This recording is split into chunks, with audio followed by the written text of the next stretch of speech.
Our values are constructed out of our default intentions. Our values are who we are on a fundamental human level. They're what motivate us on a fundamental human level. And our deliberate intentions, the life we want to live, the contributions we want to make, the work we want to do, that's the layer of deliberate intentions we layer on top of who we are by default. So it explains everything that we do, everything that we think, and everything that we are. And molding that is the ultimate skill, I think.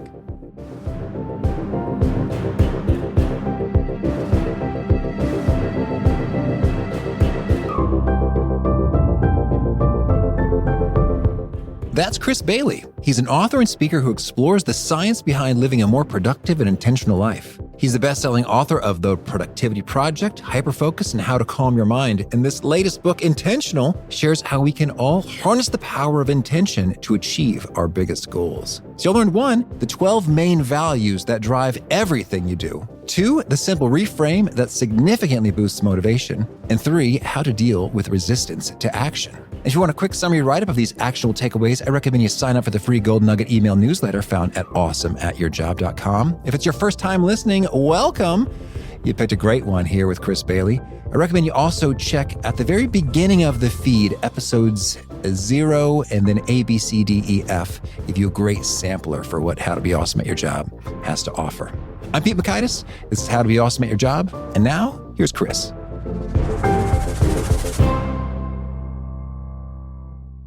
Chris, welcome back for round 4.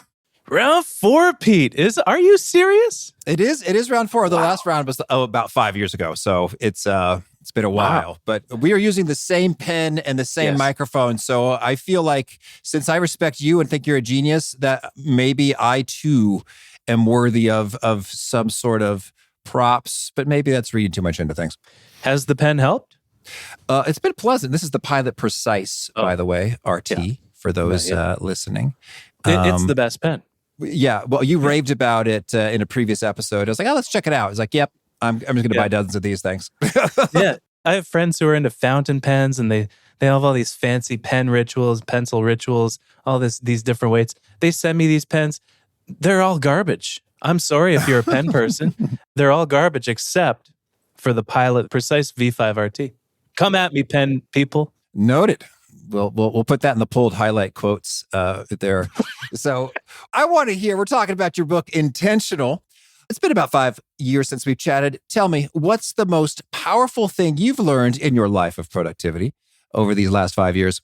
About values. Now, before your eyes glaze over, whenever I've heard the term values, my eyes have glazed over. I am not exaggerating. When I hear the word values, I think of the corny corporate exercises I've done in the past where somebody brings in a sheet of paper and there's 100 values and they say, circle the values and I like them all, grace, humor, whatever. And there's very little research behind those. But it turns out there is a fascinating body of research behind what we value on a fundamental human level. And that there are 12 main values that drive pretty much everything we do. And that when we don't want to do something, we're usually going against the grain of our values.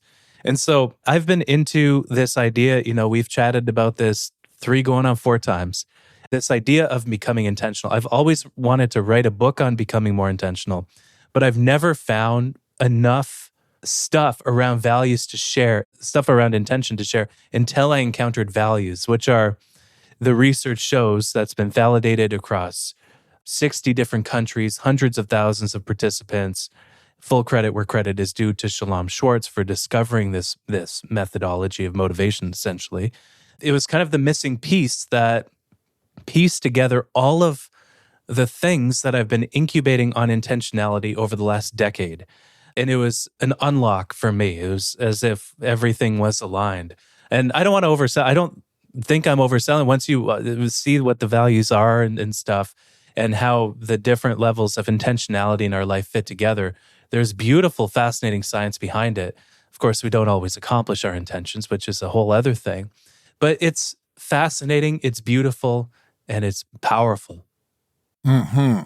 Well, that's intriguing, and part of me is tempted to say, give me the 12 now, list them. But first, let's say, you say there's it's a big unlock, and there's hard science and research. Can you tell me what are some of the main discoveries of this research, and what impact does it make when you apply it? So there's different fundamental motivations we have in our life.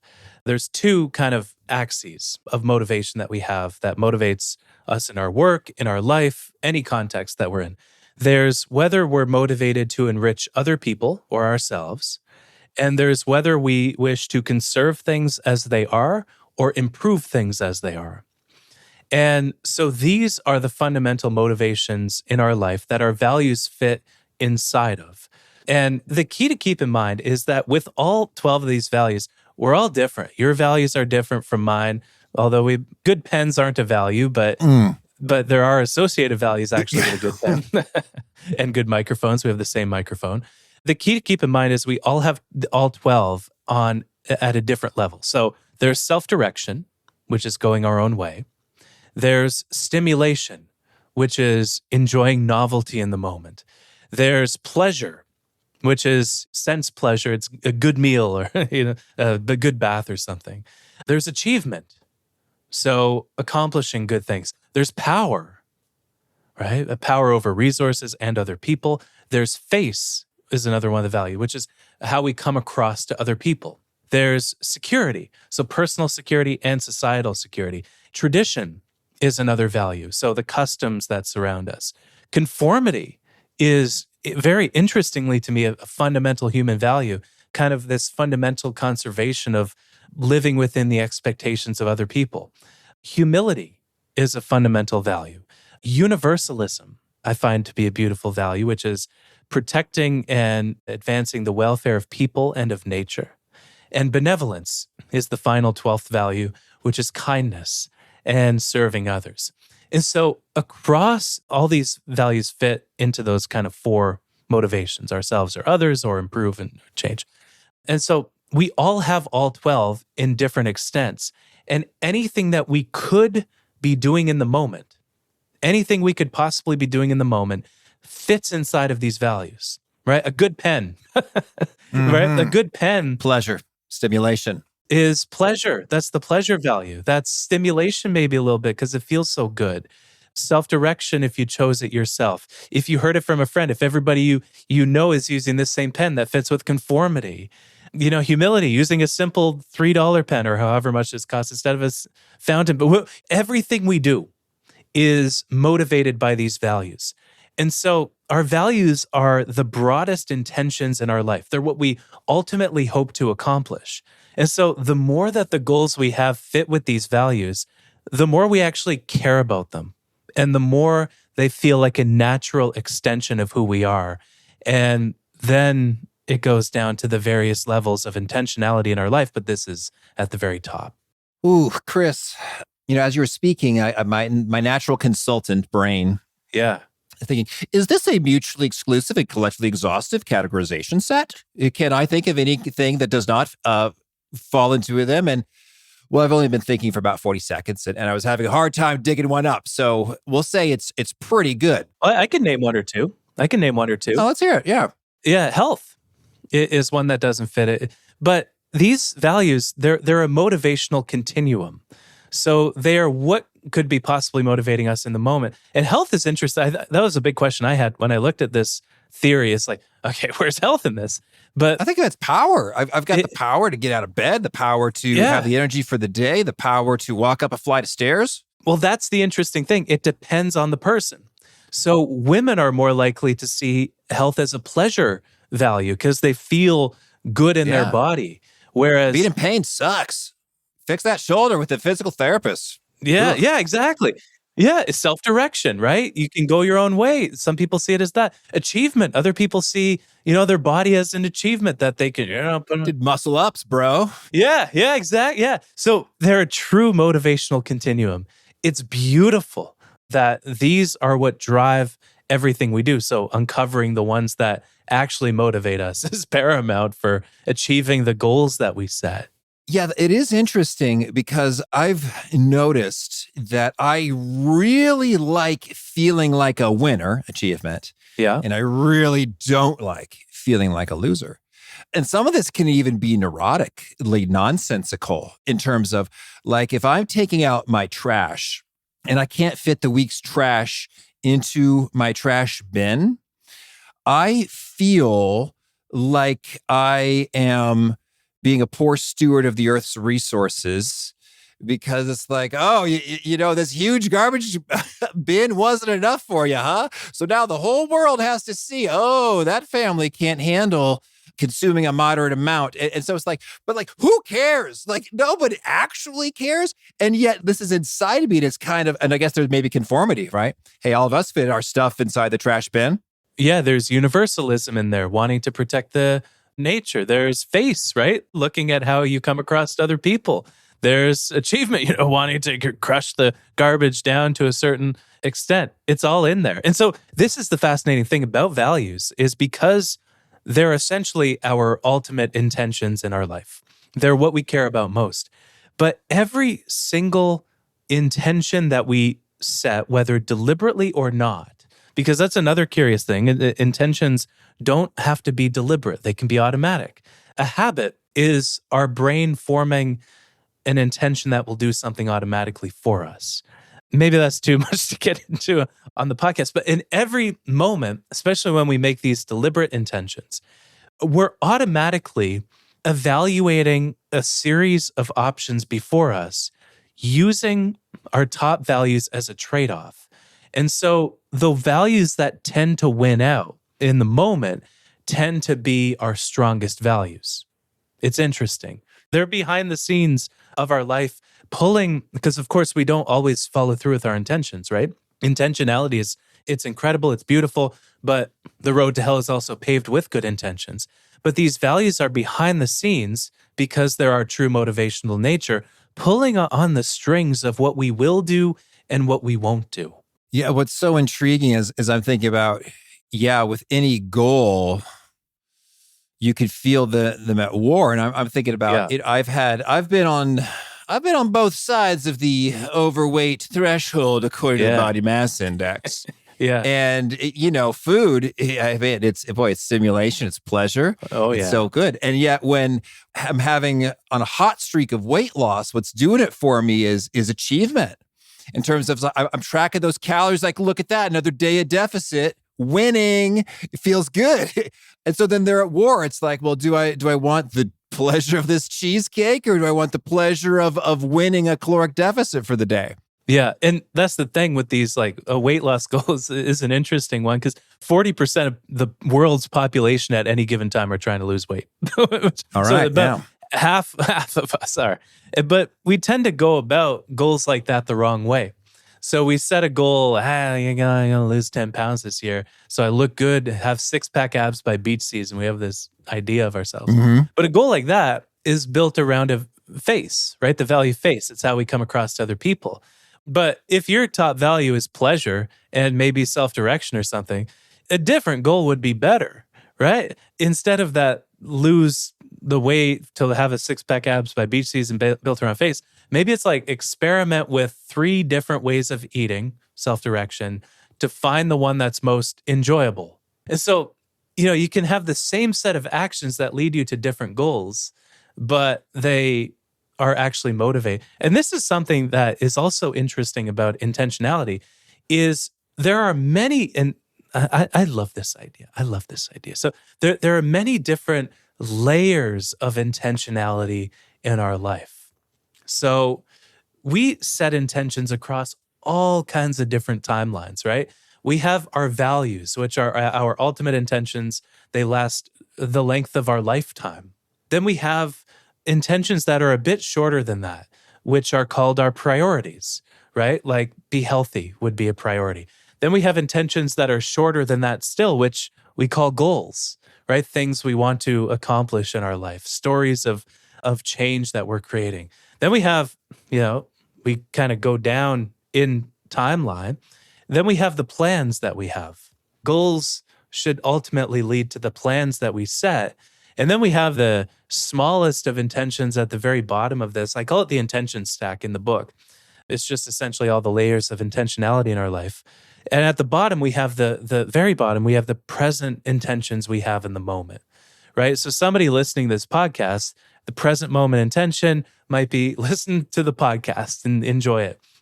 Then the plan might be, it might fit inside of a broader plan, like a chore to wash the dishes or something. Then it might fit inside of a goal, like learn more about self-development and, how to be awesome at my job. Then it fits inside of a priority, which is, make a bigger contribution, which fits inside of a value of, let's say, benevolence, helping other people, plus achievement. And so there's always this stack on top of what we're doing in the moment. But sometimes it's aligned to what we care about. Other times we don't care at all. And so it's fascinating when you begin to deconstruct intentionality and look at the science of it, what it's shaped like and how it works and how we can kind of, I'm going to say harness. It's kind of a corny word, but like harness it to do the change that we want. Well, yeah. And I think it opens up, you called it an unlock. It does open up a lot of possibilities in terms of, I wasn't even thinking about approaching this thing with that value as a lens. But because I'm really into that value, it may well behoove me to explore how can I do such a thing to provide for more humility or universalism or benevolence or whatever the thing is. Chris, I want to maybe take a little time out here because it feels as though some of these values are gooder, more morally virtuous, right, true, noble than others. In terms of, like, let's say universalism, benevolence, humility, we think, what a swell fella or a gal who exhibits a lot of those things versus, what I'm really about is pleasure and power and looking awesome. That's kind of what's important to me. That's almost feels hollow or like a less good life. Yeah, I talk about this in the book too. My top value is self-direction. It's not even close. But my number 2 is pleasure. I love nothing more than I like self-direction more, but I love nothing second more than to just like lie on the couch after a busy day and put on a good show or a podcast and order some Uber Eats, like a big sushi platter, and just indulge for the night. This was a very reflective process that I went through in piecing together this book is, are there good values? Are there bad values?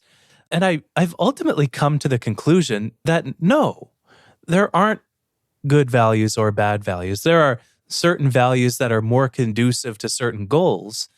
But if you're able to accommodate the values of others in addition to the values of yourself, I think you'll be fine. Power is one that comes to mind too, because out of all the values, out of all the list of values, it's the very least common. It's at the very bottom across the population level. And sure enough, it is for me too. I never want to have power over any other person ever in my life. But power, if you look at the world around us, it has a place in what we do. Any organization that has a hierarchy, for example, you have different layers of the hierarchy, and you need power within that organizational structure. Every charity has a CEO. Every nonprofit has a CEO. Every congregation has a priest.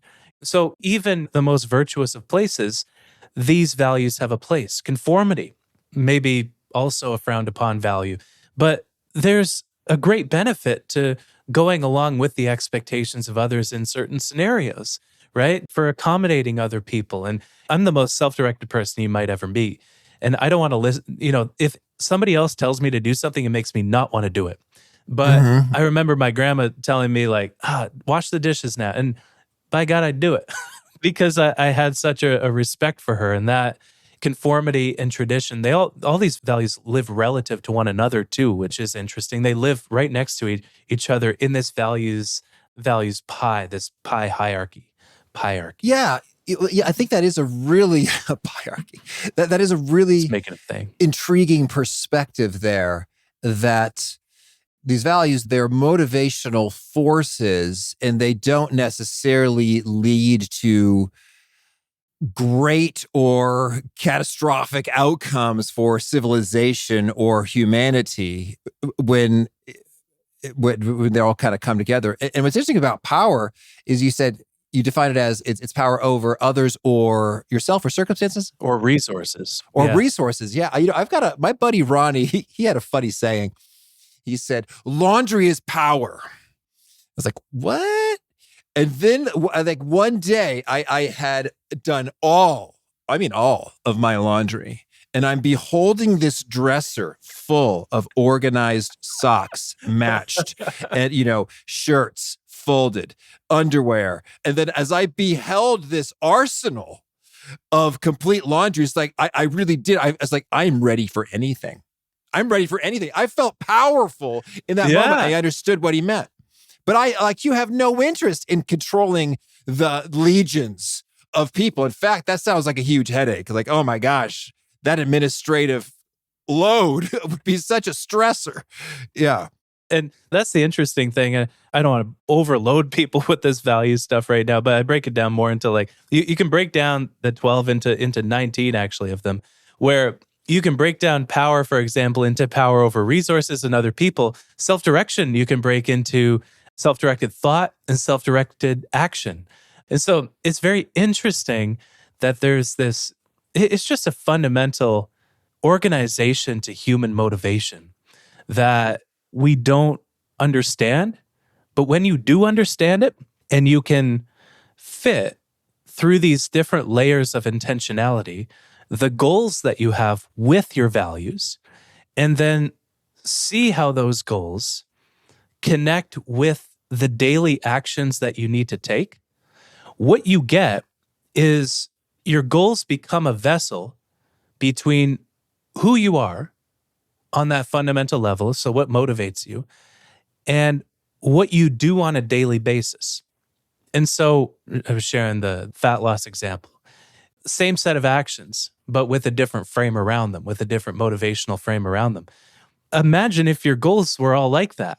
And this is actually the thing that bothers me about a lot of goals is, and goal books and stuff like that, is when you look at the actual research on goals, we have to achieve them by becoming more intentional across the different layers of intentionality in our life. But we so often see them as static, something that shouldn't change.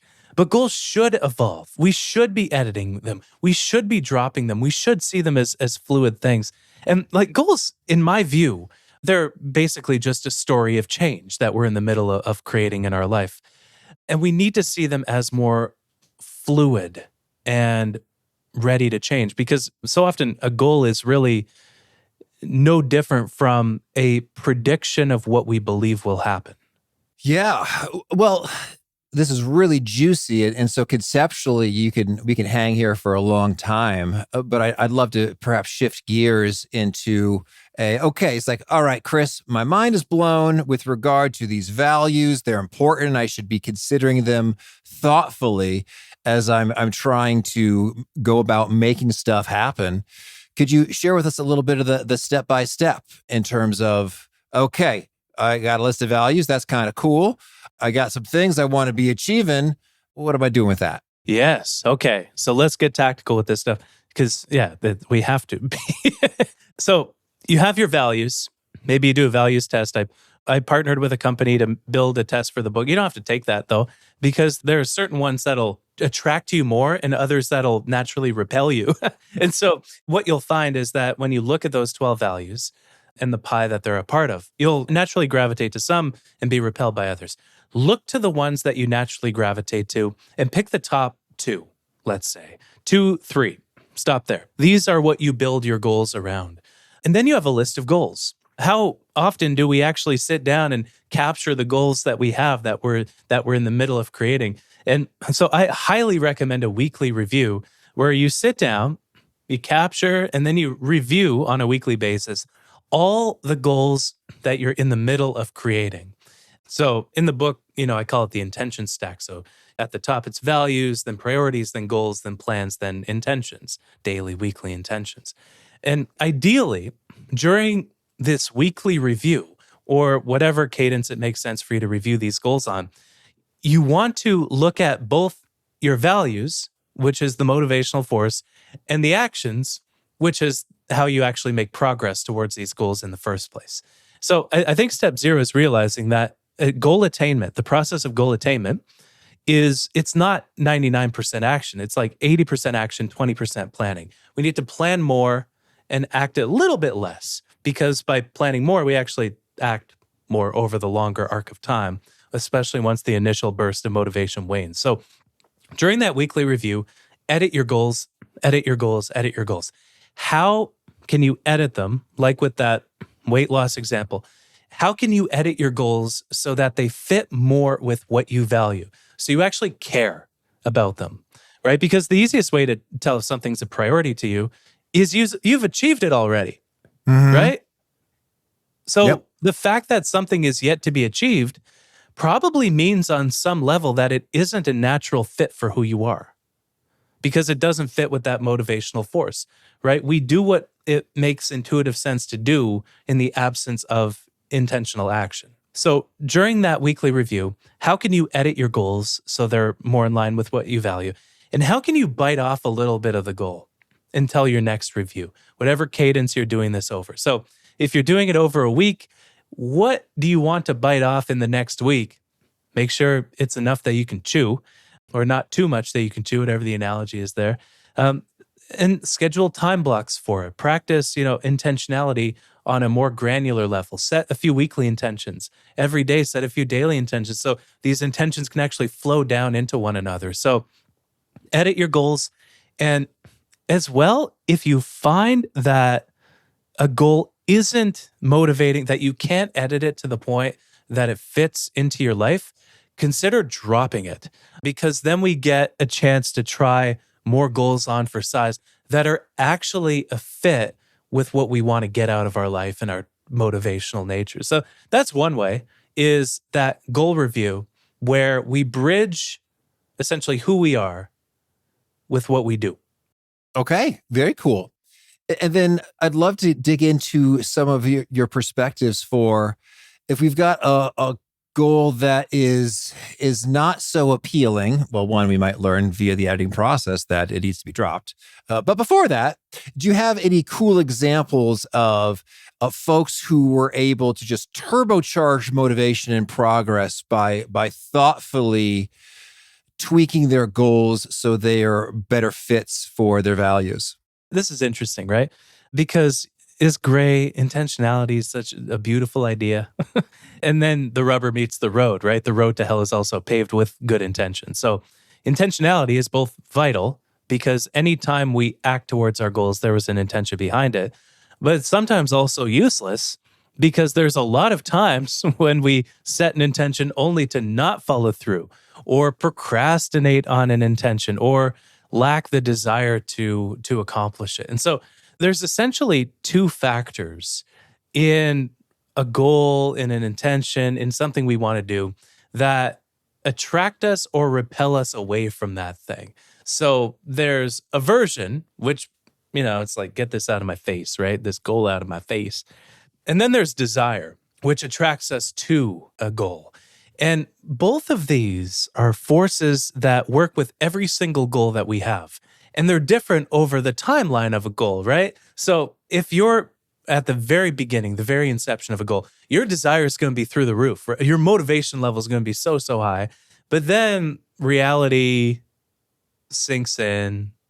Oh, there goes gravity. And then our motivation level plummets, and our desire can turn into aversion. So a lot of it's like realizing where you are on that timeline of goal attainment. But aversion is a very interesting feeling that we experience along the way, because aversion is what leads us to procrastinate on something.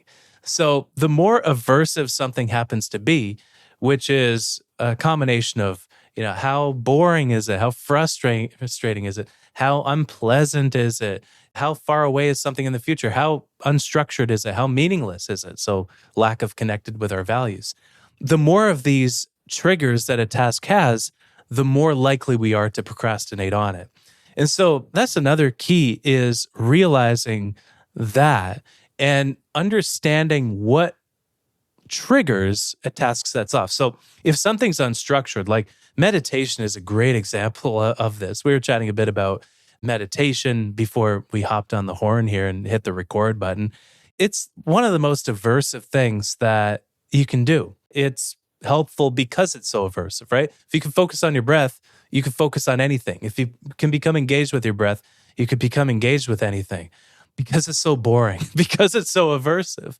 But when you accommodate the fact that it's so unstructured and unpleasant by working within the aversion unit. So a simple example of this, shrink your resistance to it. So this works for meditation. It works for anything you don't want to do that takes a little bit of time. You might have a conversation with yourself like, okay, do I want to meditate for half an hour today? No. No, I don't. What about 25 minutes? No. What about 20? No way in hell. What about 15? I could do 15. And so you essentially shrink the task until you no longer feel that resistance level so that you're at a point where you can get started on the thing, and that increases your desire to actually moving between different levels of this intention stack. You move from that goal layer to that action layer that's at the bottom. And so when something's unstructured, that's a sign you need to add structure. When something's meaningless, it's a sign you need to connect a goal with your values, edit it so it's aligned with your values. When something's boring, frustrating, might be a sign you need to step back and plan out on a logical level how you want to become more intentional about that thing. Mm-hmm. And I'm thinking about, well, these procrastination triggers, I think I learned them from you as well as one of the top researchers on procrastination. What was the book? I think we both read it. Was it Tim Pitchell? That's the one. Thank you. Yeah. Tim is fantastic.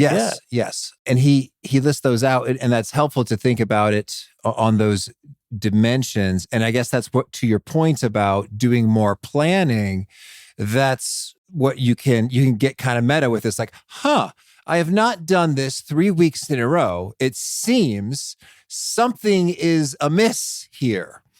And so rather than say, well, I'll just got to knuckle down and buckle up to get after it, it's like, well, maybe there's some redesign needs to be working here, or maybe the goal needs to be abandoned.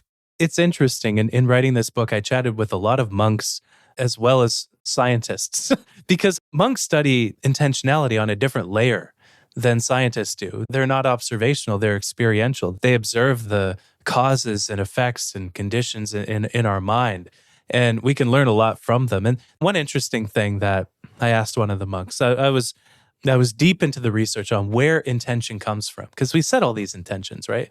And some of them we set automatically, which I call our default intentions, because some come from automatic sources, right? We are on a road trip, we need to go to the bathroom, and so we set an intention at the next pit stop, I'm going to go to the bathroom. We don't even think about this. We do it automatically.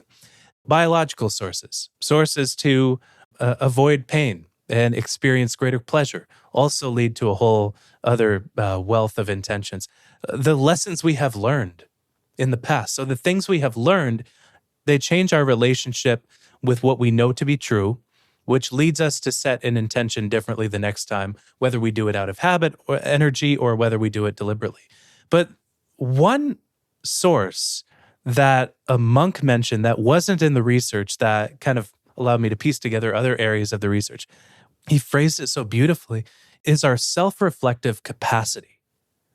Our self-reflective capacity by looking inward, asking questions of our inner world, we are able to set different intentions from the ones that we would do out of biology or out of basic pleasure and pain or out of lessons we have learned to truly go our own way and set the best intentions that lead us to the outcomes that we want, whether we want to be more accomplished at work or lead a more enriching, meaningful life by connecting with our values at work, at home. We need to tap into that capacity more often, right? And so it doesn't just have to look like meditation or journaling or something. It can look like just going for a walk and then letting your mind go to what problems are you in the middle of? How can you solve them with setting intentions that are more conducive to what you want? They could look like brainstorming with somebody. So somebody that really gets you thinking. It can look like asking questions of your inner world and looking at what arises out of them. We all have these moments, where we go from autopilot mode to being deliberate about what we do, right? So if your whole family was gone for one morning or something and you woke up and your phone wasn't there, and so you couldn't rely on habit in bed, and you just laid there, eventually a moment would come where your mind would set an intention to do something, where you would set an intention to do something, whether it was a habit or whether you waited for a little bit longer to look at what you truly wanted to do in that moment. Right? It's the same like if you're listening to music and a song ends, pause, and then eventually your mind will set an intention to listen to the next one, which will end up being more enjoyable than the one that you were just listening to on autopilot. Life is the same way, right? It's by charting this deliberate course that we experience more meaning, because it's in connecting with that self-reflective capacity that we can be with what we value. And so our values that compete with one another in each moment, the ones that are truest to us can win out, and then we can truly, truly go our own way. The truest intentions that we can set, like you're getting at, they come from not just acting, but reflecting, whether that's on a logical level or on a more intuitive level where we look and connect with that self-reflective capacity that we all have. Yeah, I hear you. Autopilot is in some ways the opposite of intentionality. I mean, even if we establish those habits intentionally and we're executing, living them out in an autopilot mode, getting philosophical. On some dimension, the autopilot is intentional, but from like a presentness way of looking at it, it's not so much. This is why in the book, I delineate between our default intentions and our deliberate intentions, because we have these default intentions that we have. Habits are great. Habits are amazing. But when you look at an intention as just a plan that we will do something, this habit energy, as I refer to it in the book, and as monks refer to it actually, there's quite a bit of power in that, right? We don't have to worry about making ourselves a cup of coffee in the morning. Our brain, our body goes through the motions automatically until we're sitting there like with a cup of coffee in our. We don't even have to be fully awake enough to notice it. But you're right that eventually that moment comes. It's kind of like the movie montage where like somebody's living their dull, humdrum life and the scene is gray and it's raining outside. They're going through the same motions. But then like, boom, somebody dies or something pivotal happens where that character has a fit of awakening and decides to do things differently and decides to go in a different direction from the one that they were going in. And then like cut to the badass working out montage or like somebody writing for hours through the night or piecing together some math, something like that. But we all have these similar fits of awakening. And all that is going from the habit energy of relying on our default intentions to the deliberate intentions that we can all set in the moment. Want to hear something mind-blowing about default intentions? Yes, please. Our values are constructed out of our default intentions. Seeing that in the research sent shivers down my spine. I'm not going to lie. It all came together. Our values are who we are on a fundamental human level. They're what motivate us on a fundamental human level.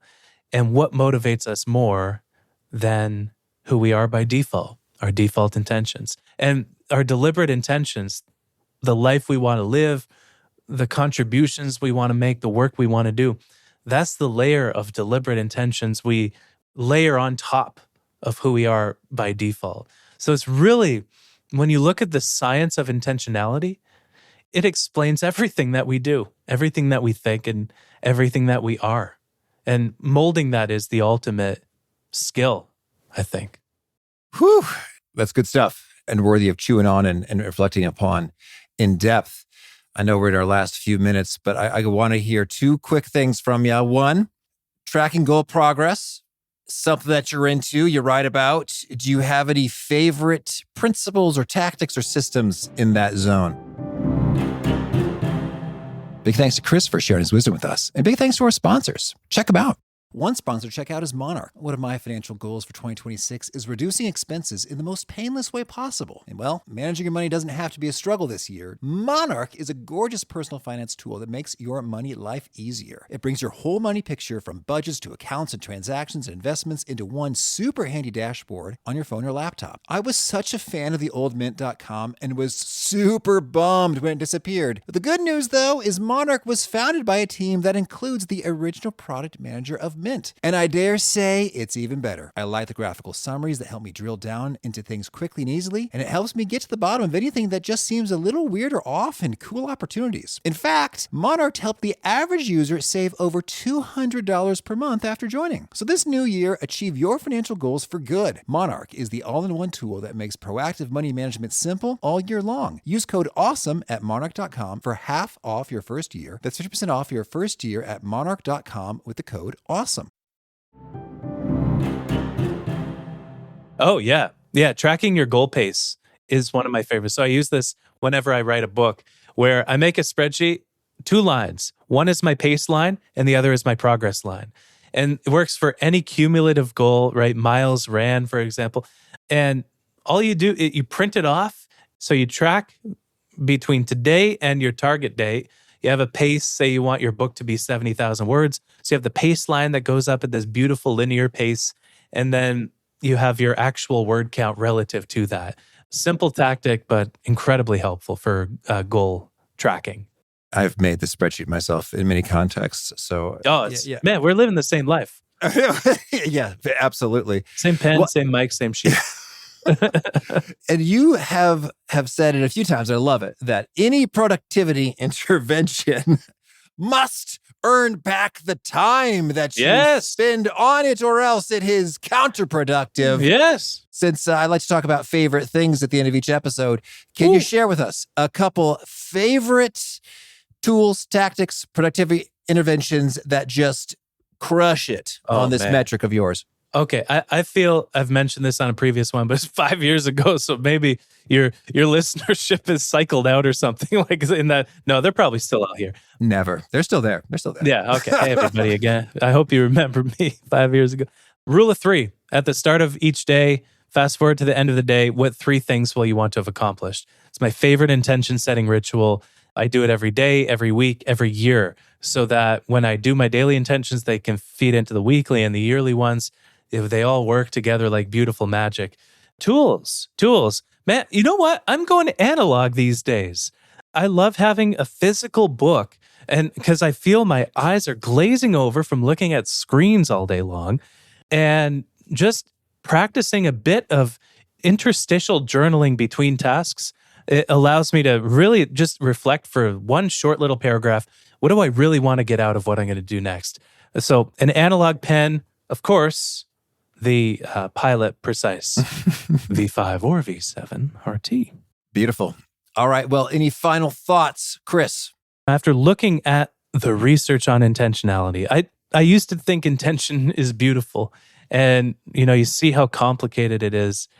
And it's in that complicatedness that I think we see our humanness, right? And so I really think that it's intentionality that makes us human. And by connecting with that, we talked a lot about deliberate intent. We got to love our defaults too. They're who we are. They make up our values. Love your defaults, and then you can layer on even better goals, better intentions on top of those. All right, Chris, thank you.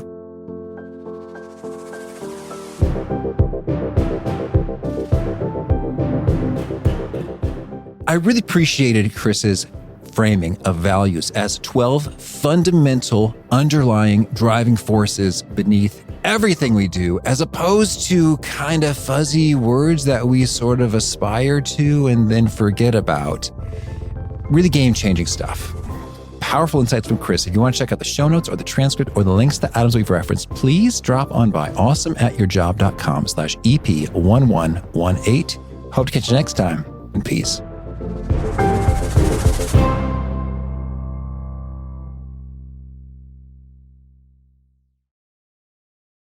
With so many options, Why choose Arizona State University? For me, the only online option was ASU because of the quality. Their faculty was really involved with their students and care about your personal journey. The dedication to my personal development from my professors, that's been extremely valuable to me. Earn your degree from the nation's most innovative university. Online. That's a degree better. Explore more than 350 plus undergraduate, graduate, and certificate programs at asuonline.asu.edu.